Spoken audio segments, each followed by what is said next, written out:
Hello, Covington County. Welcome to What's Up, Covington County. I'm Brother John some days.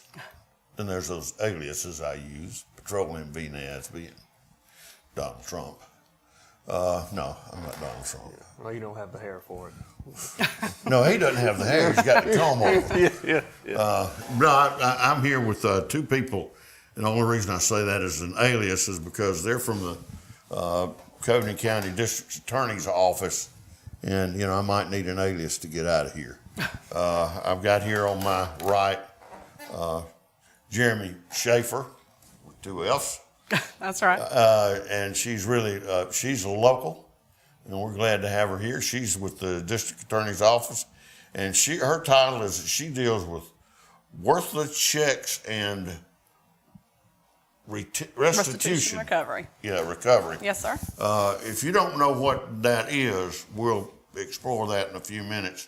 But I bet that's one of those things. If you are one of those people that has written one, you already know what that is. And the other person that I've got over here on my left, maybe you're right at home, I don't know, is Jeff Sellers. And Jeff Sellers is also with the Covington County District Attorney's Office, and he is the Child Support Unit Coordinator.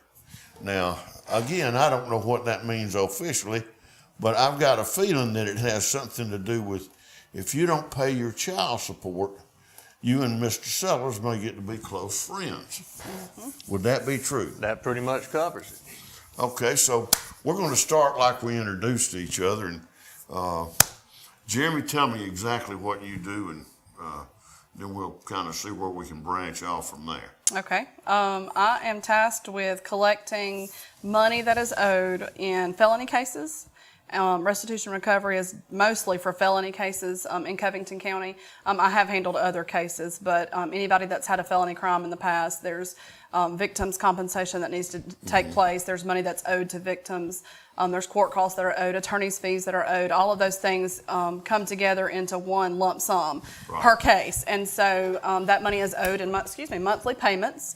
And it's my job to make sure that that gets enforced, that people are paying what they've been ordered to do, as well as with worthless checks. I run the worthless check unit, and that can entail anything from current checks that people are writing actively today, or I've got warrants from 20 and 30 years ago that we're still trying to find people and get that money collected. Yes, sir. Wow. Okay, well, don't look for Petroleum V. Nasby. I didn't use that name years ago. I guess y'all are kind of like the Royal Canadian Mounted Police. You're always going to get them one way or the other. We try. Try. And, this is Christmas time. It I hate is. to bring this up. People have a tendency to write a lot of checks this time of year, and some of them aren't good checks. You're right. Now, y'all work with the merchants on We recovering do. this information. We do. We work actively with our merchants. We've got some amazing merchants in Covington County that have been using us for a long time. We're constantly encouraging new businesses to come into town that choose to accept checks. Many of them don't take checks anymore. Yeah. But if they are currently accepting checks and they have worthless checks that come back to them, we do encourage them to bring them to us as quickly as possible so that we can help get that money collected quickly. Well, the terrible thing about this, if you just look at it on the surface, well, you just took a bad check, you could probably run that down in time. No, there are a lot of people that do an awful lot of damage in a short amount of time. Yes. I can remember cases when I was working in the retail business. Somebody would come in and pay for a check. And we'd even call the check clearinghouses, they'd look pretty good. But they had 3 days, worth of checks, and they were going to, and by the time it was over 3 days, they'd written $8,000 or $9,000 worth of bad checks, not just to us, but, multiple people. And that's a double for the merchant. That's a double whammy because they've lost that money that they're not going to be able to recover, and they've lost the inventory because it's gone to a pawn shop or something like that. You're right. That they're not going to be able to get back unless that's tough. That really hurts the community's economy. It does hurt. And We actively try to pursue those, though, and our goal is to make our victims whole again. So, we try to do that as quickly as possible, and without, using warrants and people going to jail. We would prefer that not happen. Right. But sometimes we're left with no other options. Sure. So. Now, I would assume as well that you also work with merchants going through things like procedures to things to avoid, which is, I guess, low number checks and that kind of stuff. Of course, they've gotten where they'll go in and now and they'll ask, can you start my checks at number 1758 You're right. You're or something right. like that. It makes it a lot harder than It does. than it used to be. And people are pretty creative when it comes to crime. They are. And we've got merchants that choose to trust their customers, and you want them to be able to. And then you have those that just make it where they can't trust them. So. Yeah, well, I mean, there's some people there that are like that. I always say when somebody says that, well, there are people that hung Jesus. That's right. They're just bad people. And I'm not saying anybody that's watching this that's passed a check that's been returned is a bad person, but there are people that do it professionally. You're right. And you get to meet some of those I people. do, unfortunately. And even those I want to help because I don't want them to continue the process. But we have some that just are going to, and we know that they're not going to stop. Yeah. So That's an unfortunate. it is. I've seen parents that would that had children that had gotten involved with drugs or something like Yes, that. sir. And then ran a short-term check. I guess scam would be the thing. The parents would come back and make it whole, the merchant whole or something like that, and then the child would do it again, again. And I guess that goes to the. There's always a reason why people write bad checks. I mean, they may just be, bad people, but there are a lot of people that have got a habit or something like that. They're trying to. And that doesn't justify the behavior, but it's what drives it sometimes. You're right. Folks, we're going to take a break here, and I'm going to be back. We're going to be talking with Mr. Sellers here about what he does, because I've known him a long time, and I still haven't figured out what he does. We'll be back in a minute. Hello, Covington County. Welcome back to What's Up, Covington County. We've got the people here from the District Attorney's Office. We have not got all of them, though. So if you're out there contemplating a life of crime, remember there's still others out there lurking for you. And they got a lot of other people that don't look like these people. That's not to say these people are bad or bad looking or anything, but you be on your P's and Q's, don't write bad checks and pay your child support, and you'll never have to worry about these people. And that's my gift to you for Christmas this year. Merry Christmas. Merry Christmas. And I've got over here, we've just been talking with Jeremie Schaffer, but I've got over here a fella I think I've known almost all of his life, because I think I went to his mom and daddy's wedding, and I know I went to his sister Sharon's wedding. Yeah. My Aunt Sharon. Aunt Sharon. Yeah, aunt, not sister. I don't know. And your Aunt Sharon's wedding, and I knew daddy real well and his granddaddy. So, and so I'm still trying. I knew what they did, but I'm trying to figure out what Jeff Sellers does. Now, he plays pretty good guitar, and he's got a pretty fair singing voice. Yeah. And he's managed to teach his son how to play pretty good guitar. But he's no guitar man. But he's like, I had to take the shot.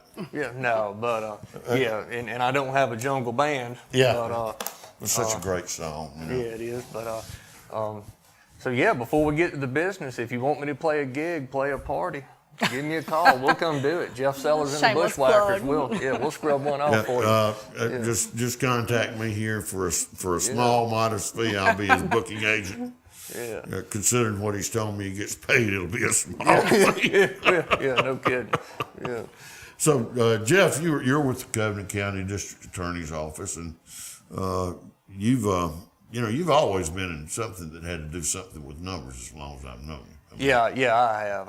I've been anywhere from the banking business and financial services, and spent 5 years out at Massey Automotive doing the books and accounting for them. Right. So it's always been a numbers deal for me since I got out of college, and this is just an extension of that. Right.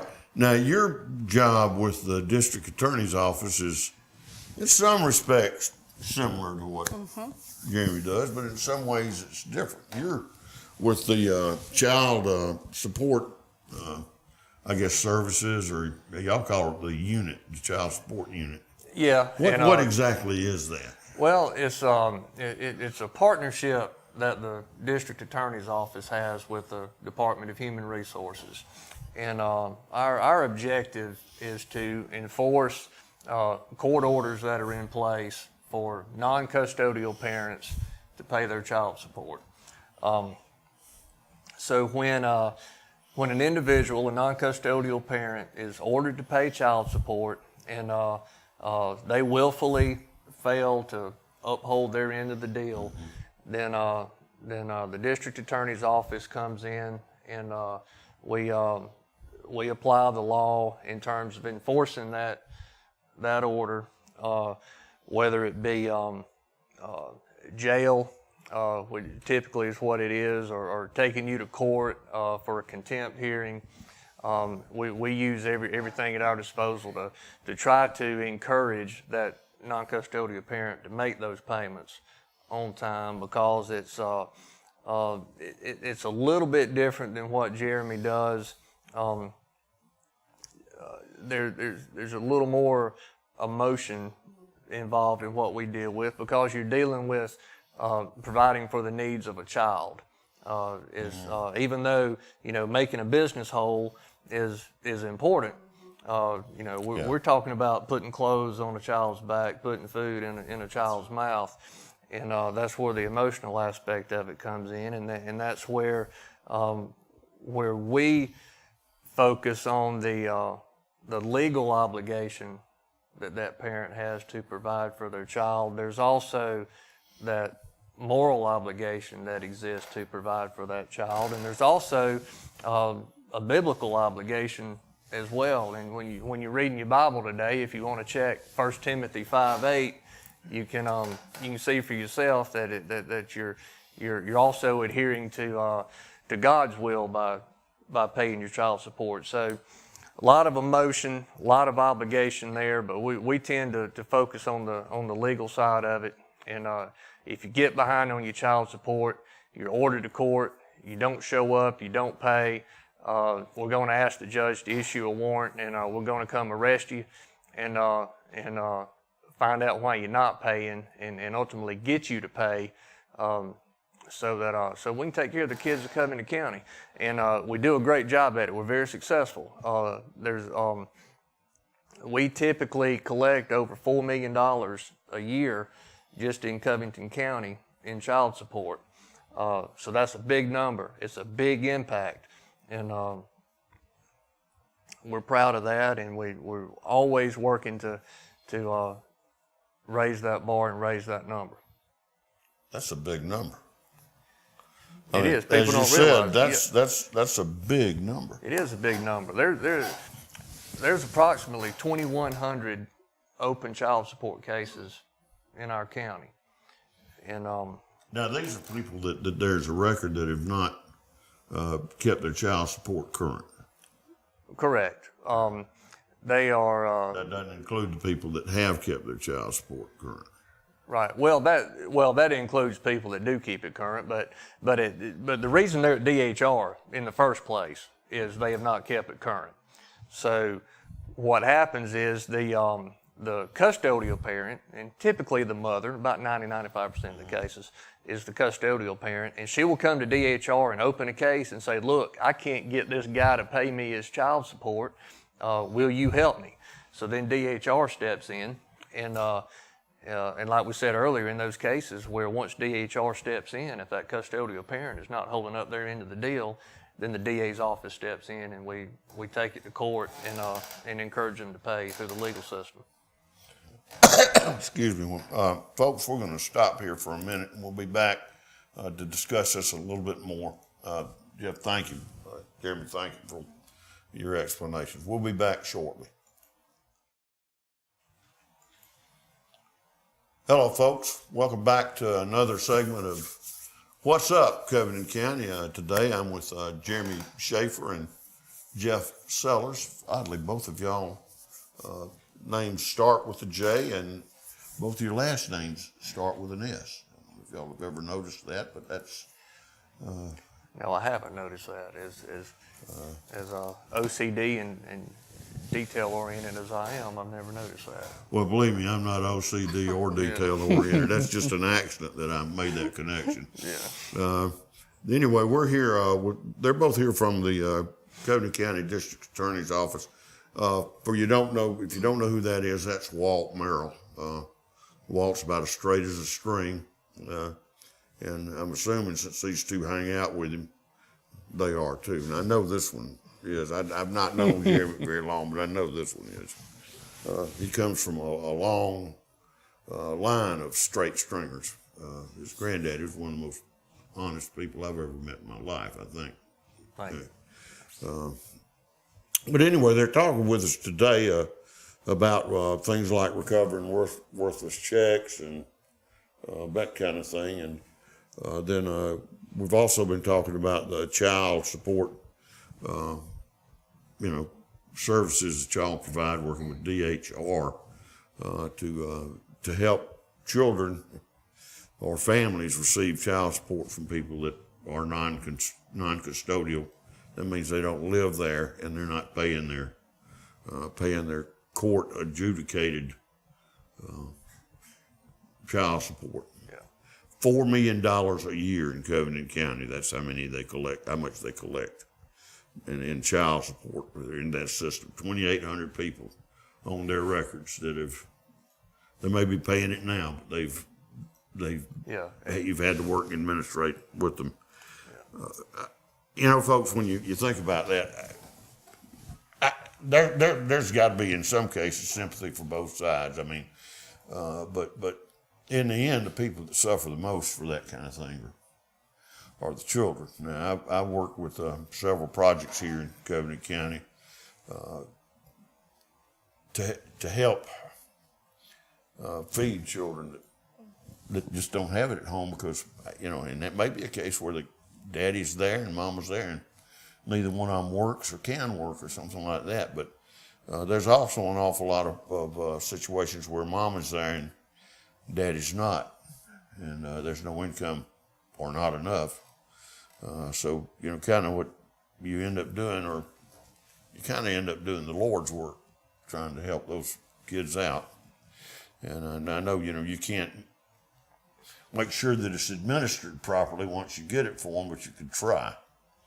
So y'all have got two pretty challenging things there. Jeff, you were explaining some of the things that y'all do, and if you can continue, I'd appreciate it. Yeah, be glad to. And you talk about the challenge that we have. It is a challenge, but the team that we have to work with makes it a whole lot easier to accomplish what we're trying to do. I don't do it by myself. Jeremie doesn't do it by herself. We have an investigator with the DA's office, Doug Hadaway, that is dedicated to helping Jeremie and me with our jobs. I have an administrative assistant, Amy Bird, at my office that helps me with all the paperwork and coordinating with the court system and so on.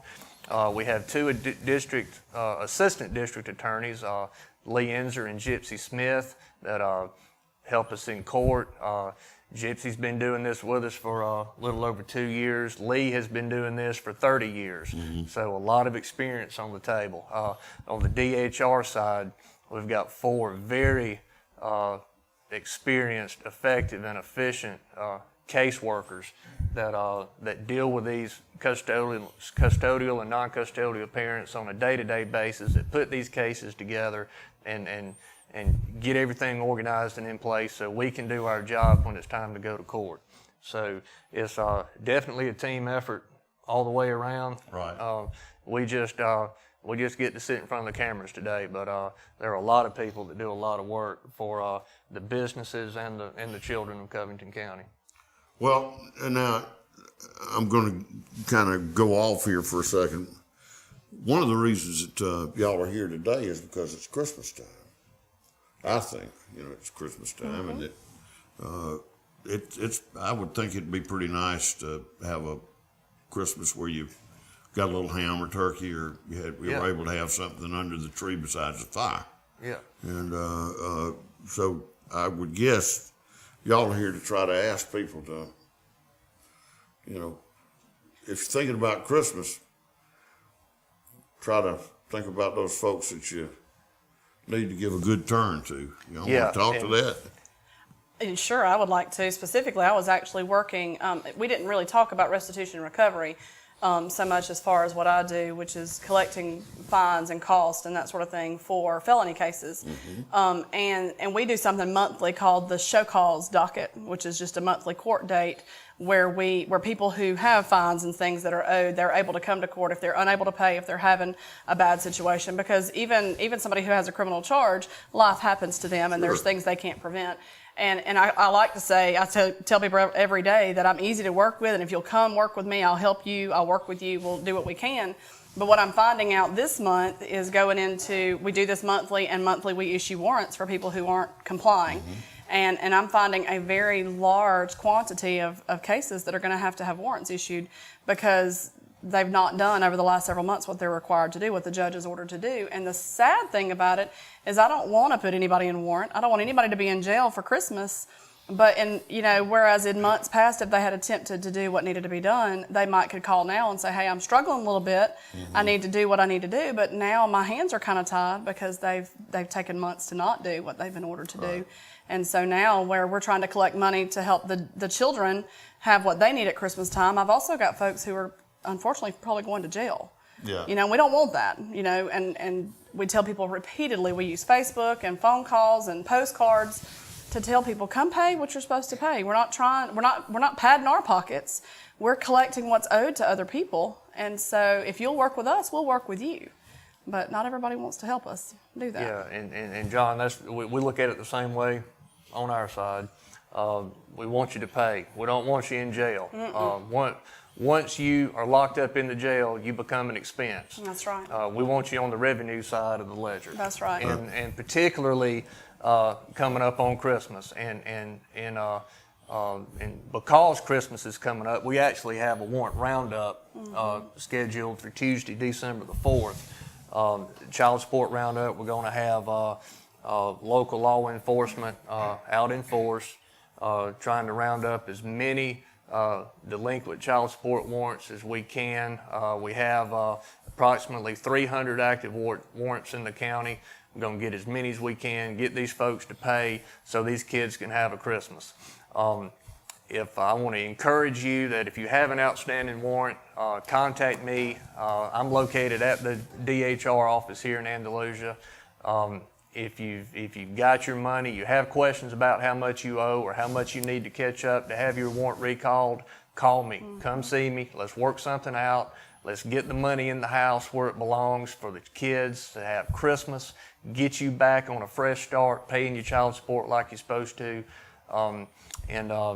If you decide that you don't want to contact me and work something out, we're going to have you arrested on December the 4th. And if we miss you on the 4th, we're going to get you eventually. That's right. And every warrant gets served eventually. We may get you this afternoon. We may get you on December the 4th. We may get you next spring. But we're going to get you, and you're going to pay, and you're going to fulfill that legal, moral, and biblical obligation to take care of your children. Now, just as a question, and how many times does the person on your side of the house also end up being a person on your side of the house? Frequently. Yeah. Or in all three places, restitution checks and child support. It's very common. Yeah, we could both trade lists and both have a big day. Yeah. That just, kind of occurred to me. And let me add, too, that the roundup that they're doing for child support, it's a courtesy that Jeff is allowing them to know when that's going to take place. Right. We do felony roundups that we don't give a heads up that we're coming. Now, we give plenty of notice ahead of time, hey, we're coming. but we don't ever tell them the day of. So that's really a nice little courtesy that Jeff has provided for folks to know when he's coming. Yeah, we don't always do that. No, We're giving you a you get a heads up. We're chance. giving you a chance. Yeah. We're giving you a chance because we don't want you in jail. No. We want your children to have a Christmas. Right. That's what this is about. Well, y'all think we need to do another segment, or you think you've covered your ground, or because I think what you're doing is really important. It's up to you, John. We're gonna have to have another segment, and then we'll be back shortly. Thank you. Oh, thank you. I just think y'all are. Welcome back. This is our final segment of this section of What's Up, Covington County. I've got Jeremie Schaffer from the DA's office, and Jeff Sellers here, and I've got to really kind of gotten to know them and learn a lot about what y'all are doing. You got tough jobs. We do. I mean, anywhere you go, it's you're dealing with emotional issues. I would think that sometimes it gets a lot more emotional for some people than you'd like for it to be. It does. I actually, in that note, I had a lady that I spoke with yesterday who was arrested on a 1996, I believe, 95 check warrant that she thought had been taken care of many years ago. And I tell people all the time, those warrants do not expire. If you've ever had a warrant issued, if it's not been resolved, they don't go away. So if you're not sure, or if you think in the back of your head something tells you got to go take care of something, you better call and check. Wow, that's interesting. It's shocking for a lot of people. Well, and you may be in a pretty good and comfortable place right now that 20 years ago wasn't good and comfortable. And remember, you were young and just made a dumb mistake. Yeah. Get it straightened out before you get a surprise for Christmas. That's right. Jeff, you've got, I guess what you do is one of those areas that can get real emotional real fast. It does, and one of the more frustrating aspects of it is being able to sort of balance that emotion with the process. It's nothing happens overnight. Right. You're dealing with the government, and there are a lot of layers and a lot of procedure and process and law that has to be applied and followed in order to get things accomplished. Now, ultimately, we accomplish what we set out to accomplish, but it takes time. It takes time to find people that aren't paying their child support. It takes time to get them served for court. It takes time to get them in court. It takes time to get orders issued and warrants issued. And when you've got law enforcement that has a whole lot more to do than just arrest people for child support and restitution. They're out there serving the people, doing everything. Yeah. So you have to fall into that also, and but you have to be patient with the process and know that it works, and know that eventually, we're going to take care of business and get you what you're after, and that's money for your children. Now, one thing that I think that you can bring to bear that maybe you don't have the opportunity to bring to bear is if you're not paying your child support and it becomes known in the right circles, recorded with the federal government, your federal income tax, I guess, can be garnished. Y'all aren't involved with that. And I'm glad you brought that up, because we've sort of focused on jail as an enforcement tool, but there are really a whole lot of other enforcement tools at our disposal, including intercepting income tax refunds. There are qualifiers. You have to be so much behind in your child support. You have to have not paid in so long, and so on. But yes, they can intercept your income tax returns. They can suspend your driver's license, hunting license, business license, passport. We also use a tool called an income withholding order, which actually is a convenient tool for both sides of the aisle here. That's where we send an order to the non-custodial parents, the employer, to withhold the child support from their paycheck, and then they send it in to the Department of Human Resources. So that's enforcement tool number one. Tell us where you work, we'll get your employer to withhold the money and send it in. But if you don't do that, we've got a whole lot of tools at our disposal to get the job done. Well, I mean, and it just shows you that not paying your child support's a very serious thing, and that the legal system takes it very seriously. Yeah, they do. From the local level to the state level to the federal level. It's a big deal. Now, I don't know if y'all get involved with this, but I think there's a new quirk, or maybe it was added, something in the state constitution a few years ago, that if you owe something to, say, a hospital that is state or county supported, I think it's state supported, but and you have a state income return and you've got a bill hanging out there from that hospital, they can collect that from you. I haven't heard that, but that may be true. I I do know it does. You were thinking that it might not affect what I do, but I do have people. I don't have anything to do with it, but I have people that tell me frequently that the state or the feds took their income. I mean their refund, and so it does happen. I've just heard that. Yeah, it's true. It does happen, and I've seen it, and I don't know how they determine it. I'm not sure how that works, but it does happen. Well, So I don't either. I'm a right brain guy. You're a left brain guy. You know how that stuff works, or maybe it's the other way. I'm not good with numbers. But anyway, folks, we've been lucky to have both these folks up here. They are, I guess, kind of support services, auxiliaries, or whatever of the state's county's district attorney, Walt Merrill here. If they wanted to reach you by telephone, how would they do that? for my office, it's the phone number's 334-222-2513. And one of our awesome ladies in the office answers those phone calls and just ask for me or our office, and they'll transfer you to me. All right. Or come see me. And again, I'm housed out at the Department of Human Resources, and their number is 427-7900. Well, we thank you both for coming in here and spending your time with us. Got to be a little bit more than we thought it would be, but I think the news is that important. It is important. Y'all are important. Y'all take care of yourselves. Thank you for I having hope us. I'll see you before Christmas, but if not, have a great Christmas. Merry You too. Christmas, Merry y'all. Christmas. Thank you. Thanks Thank you. for coming on here. Y'all, if you are in any of these categories we've talked about, I urge you to kind of see what you can do to get yourself caught up so some other people can have a Merry Christmas too. We'll see you later.